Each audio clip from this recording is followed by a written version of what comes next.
അപ്പോൾ ബിഗ് ബോസിൻ്റെ ഇന്നത്തെ വീക്കെൻഡ് എപ്പിസോഡ് പ്രമോ നമുക്ക് കാണാം, കണ്ടിട്ട് അഭിപ്രായം പറയാം. Akbar you are saved. അവിടെ ഇരുന്നോളൂ. അനീഷ് നിൽക്കണോ? പോടാ. എനിക്കിരിക്കണം. ഇരുന്നോളൂ. ഏറ്റവും വലിയ സുഹൃത്തല്ലേ അടിയത്ത് നിൽക്കുന്നത്. വേല പിടിച്ചിരുത്താൻ തോന്നുന്നുണ്ടോ? പിന്നെ തീർച്ചയായിട്ടും എഴുതിക്കോളൂ. ഇനിയുള്ള 3 പേർ. നിങ്ങൾ 3 പേരിൽ ഒരാൾ ഫിനാലെ വീക്കിൽ മത്സരിക്കാനാകാതെ വിടുവായി.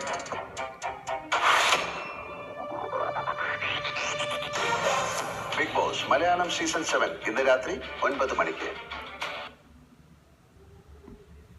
യെസ്, അപ്പോൾ 3 പേര് എവിക്ഷനിൽ ഭയങ്കര അഡ്വാൻറ്റഡായിട്ട് ഭയങ്കര സ്ട്രെയിനൊക്കെ കൊടുത്ത് നിൽക്കുന്നുണ്ടായിരുന്നു. അതുകൊണ്ട് 3 പേരിൽ ഒരാൾ ഇന്ന് ഔട്ടാവുന്നവർ. പിന്നെ ഗ്രാൻഡ് ഫിനാലിലേക്ക് ബിഗ് ബോസ് കടക്കും. ബിഗ് ബോസ് സീസൺ 7 എന്ന് പറയുന്ന ആ ചാപ്റ്റർ അങ്ങ് ക്ലോസ് ആവും.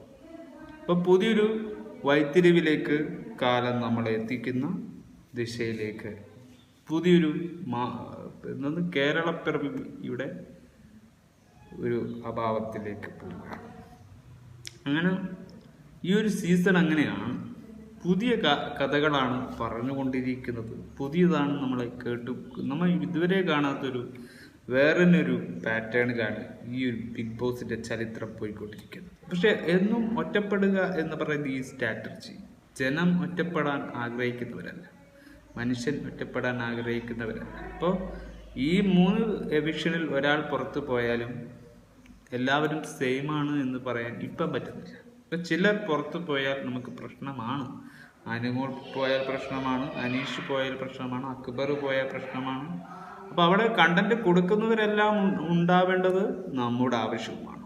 അതായത് നമ്മുടെ കോണ്ടന്റ്സിന് നിലവാരം കൂട്ടാൻ അവരവിടെ നിലനിൽപ്പുറപ്പിക്കേണ്ടത് നമ്മുടെ ആവശ്യകതയാണ്. അപ്പം നമ്മൾ ജഡ്ജ് ചെയ്യാൻ നമുക്കവിടെ എന്തെങ്കിലും ഇട്ട് തരണ്ടേ? അതാണ് ബിഗ് ബോസ് ഇപ്പോൾ ഇട്ടുകൊണ്ടിരിക്കുന്നത്.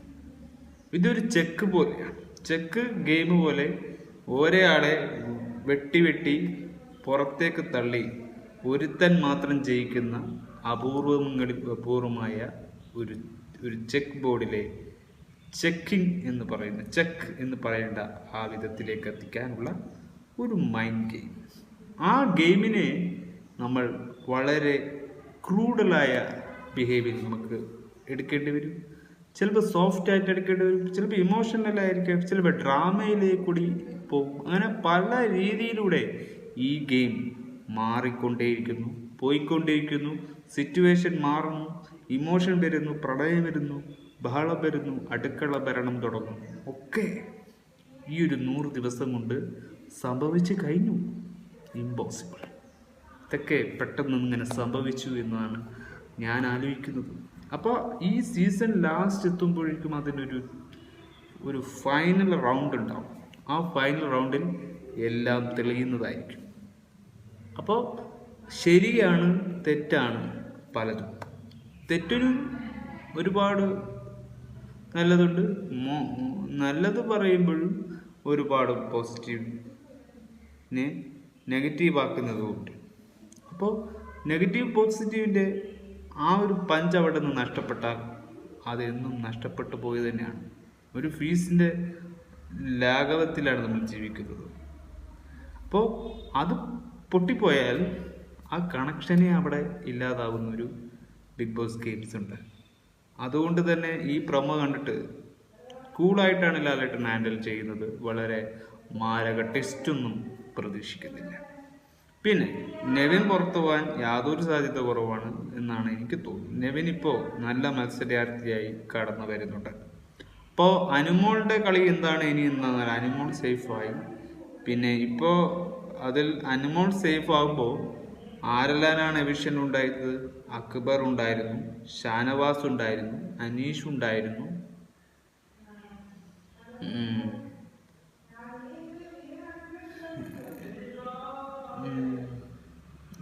ആദിലയുണ്ടായിരുന്നു, നൂറയുണ്ടായിരുന്നു, പിന്നെ ആരാണ്?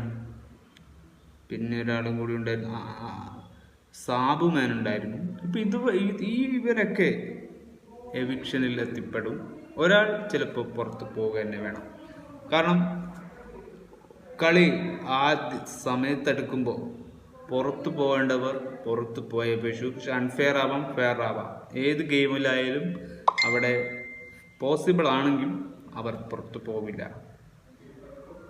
എന്നതാണ് അതിൻ്റെ ഒരിത്.